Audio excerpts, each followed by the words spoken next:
राष्ट्रवादी काँग्रेसमध्ये गेल्या काही दिवसांपासून पार्थ पवार यांचं प्रस्थ मोठ्या प्रमाणात वाढताना दिसतंय। कारण अलीकडच्या काळात पक्षाकडून झालेल्या नियुक्त्या पाहता या सर्व नियुक्त्या पार्थ पवार यांच्या मर्जीतल्या आहेत। अगदी पुणे विधान परिषदेच्या निवडणुकीमध्ये देखील राष्ट्रवादी काँग्रेसमधल्या जुन्या जाणत्या लोकांचा विरोध डावलून संजय काकडे यांचे सुपुत्र असणारे विक्रम काकडे यांना एनसीपीने उमेदवारी दिली। अगदी त्यावेळी माजी आमदार राहिलेले सुनील टिंगरे एका टेबलच्या एका बाजूला बसले होते, तर दुसऱ्या बाजूला विक्रम काकडे हे विधान परिषदेचा फॉर्म भरत होते। आणि यानंतरही अशा कित्येक घटना झाल्या ज्यातून पार्थ पवार हे एक हाती राष्ट्रवादीची सूत्र आपल्या ताब्यात घेत आहेत हे स्पष्ट होतंय। आणि आता पुन्हा एकदा ही चर्चा सुरू झाली आहे, ती म्हणजे मुंबई राष्ट्रवादी काँग्रेस अध्यक्षपदासाठी ज्याकरिता झिशान सिद्दीकी यांचं नाव चर्चेत आलंय। विशेष म्हणजे झिशान सिद्दीकी हे देखील पार्थ पवार यांच्या मर्जीतले मानले जातात।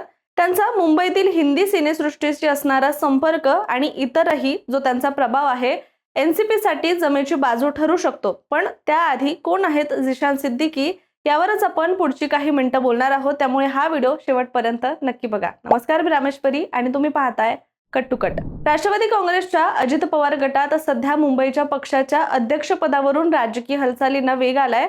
या पदासाठी आपल्या अत्यंत जवळच्या आणि विश्वासू असलेल्या झिशान सिद्दीकी यांच्याकडेच मुंबई राष्ट्रवादीची धुरा सोपवावी यासाठी पार्थ पवार पक्षांतर्गत कमालीचे आग्रही असल्याचं सुद्धा समोर आलंय।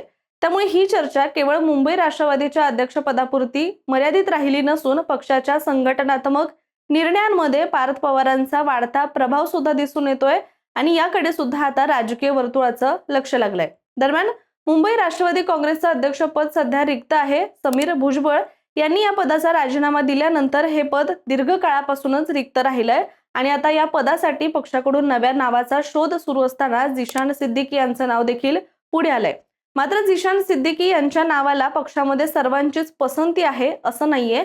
उलट त्यांच्या नावाची चर्चा सुरू होताच राष्ट्रवादी काँग्रेसमधील काही वरिष्ठ नेते आणि कार्यकर्त्यांमध्ये सुद्धा नाराजी असल्याचं स्पष्ट झालंय। यामागचं कारण म्हणजे काही दिवसांपूर्वीच पक्षाच्या वाट्याला आलेल्या विधान परिषदेच्या एकमेव जागेवर झिशान सिद्दीकी यांना संधी देण्यात आली होती आणि आता लगेचच मुंबई सारख्या महत्त्वाच्या शहराचं अध्यक्षपद सुद्धा त्यांच्याकडे देण्याच्या हालचाली सुरू झाल्याने पक्षातील निष्ठावंत आणि इतर इच्छुक नेत्यांमध्ये सुद्धा असंतोष वाढल्याचं बोललं जात आहे। ज्यामध्ये मुंबईतील राष्ट्रवादी काँग्रेसमधील दुसरं महत्त्वाचं प्रस्थ असलेल्या माजी मंत्री नवाब मलिक यांच्या गटाने झिशान सिद्दीकी यांच्या नावाला पाठिंबा नसल्याचं देखील सूत्रांचं म्हणणं आहे। त्यामुळे झिशान यांच्या नावावरून पक्षांतर्गत मतभेद वाढण्याची शक्यता सुद्धा निर्माण झाली आहे।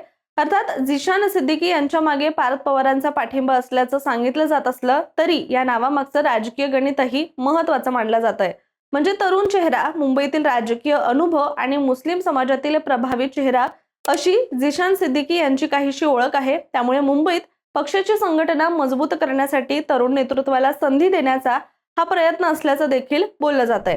आता झिशान सिद्दीकी यांच्याबद्दल, त्यांच्या राजकीय कारकिर्दीबद्दल बोलायचं झालं तर आपण जाणतो की झिशान सिद्दीकी हे दिवंगत नेते बाबा सिद्दीकी यांचे सुपुत्र आहेत। वडिलांचा राजकीय वारसा आणि मुंबईतील मजबूत संपर्क यामुळे त्यांनी अगदी तरुण वयातच राजकारणामध्ये आपली एक वेगळी ओळख सुद्धा निर्माण केली आहे। 2019 मध्ये वांद्रे पूर्व विधानसभा मतदारसंघातून काँग्रेसच्या तिकिटावर निवडणूक लढवत त्यांनी विजय मिळवला आणि त्यावेळी ते मुंबई युवक काँग्रेसचे अध्यक्ष होते आणि अवघ्या 27व्या वर्षी आमदार बनल्याने त्यांची महाराष्ट्रातील सर्वात तरुण आमदार म्हणून सुद्धा चर्चा होती। झिशान यांचा 2019चा विजय सुद्धा राजकीय दृष्ट्या महत्त्वाचा ठरला होता।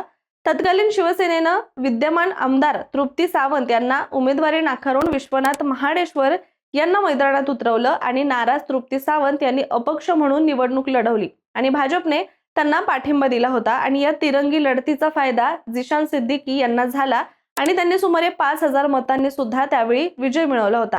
विशेष म्हणजे वांद्रे पूर्व मतदारसंघातच उद्धव ठाकरे यांचं मातोश्री निवासस्थान आहे आणि त्यामुळे या मतदारसंघातील काँग्रेसचा विजय त्यावेळी विशेष चर्चेचा सुद्धा ठरला होता। मात्र पुढील काळामध्ये झिशान सिद्दीकी आणि काँग्रेसमधील संबंध बिघडत गेले आणि 2024 मधील विधान परिषद निवडणुकीमध्ये काँग्रेसच्या काही आमदारांनी क्रॉस वोटिंग केल्याचा आरोप सुद्धा झाला। गुप्त मतदानामुळे नेमकं कोणाला मत दिलं हे स्पष्ट झालं नव्हतं। मात्र झिशान सिद्दीकी यांचं नाव सुद्धा संशयाच्या भोवऱ्यात आलं आणि त्यांच्यावर काँग्रेसने कारवाई केली आणि याच काळामध्ये त्यांच्या राष्ट्रवादी काँग्रेसमध्ये जाण्याच्या चर्चा सुरू झाल्या आणि त्याआधी त्यांचे वडील म्हणजेच बाबा सिद्दीकी यांनी काँग्रेससोबत 4 दशकांहून अधिक काळ राहिल्यानंतर राष्ट्रवादी काँग्रेसमध्ये प्रवेश केला होता. मुंबईच्या राजकारणामध्ये बाबा सिद्दीकी यांचं स्वतःचं एक मोठं नेटवर्कही होतं आणि राजकारणासोबतच मुंबईतील उद्योग आणि मनोरंजन क्षेत्रातील त्यांच्या संपर्कामुळे सुद्धा त्यांची देखील एक वेगळी ओळख होती. मात्र 12 ऑक्टोबर 2024 रोजी बाबा सिद्दीकी यांची वांद्रे परिसरामध्ये हत्या झाली आणि सिद्दीकी कुटुंबावर मोठा आघात झाला.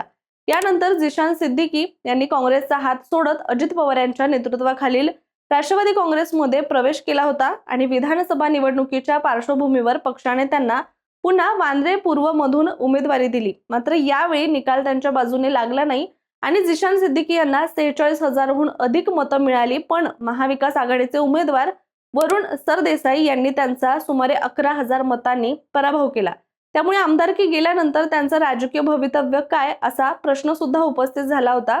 पण राष्ट्रवादी काँग्रेसने त्यांच्यावरचा विश्वास कायम ठेवला आणि 2026 मध्ये पक्षाने त्यांना विधान परिषदेमध्ये संधी दिली. उमेदवारी जाहीर झाल्यानंतर झिशान यांनी सुनेत्रा पवार आणि पार्थ पवार यांचे आभार सुद्धा मानले होते आणि त्यामुळे विधान परिषदेतील संधी आणि आता मुंबई अध्यक्षपदासाठी त्यांच्या नावाची होत असलेली चर्चा या दोन्ही घडामोडी सुद्धा एकत्र पाहिल्या जात आहेत. मात्र मुंबईसारख्या महत्त्वाच्या शहराची जबाबदारी झिशान यांच्याकडे दिल्यास पक्षाला अंतर्गत विरोधाचा सामना करावा लागू शकतो असं सुद्धा म्हटलं जातंय.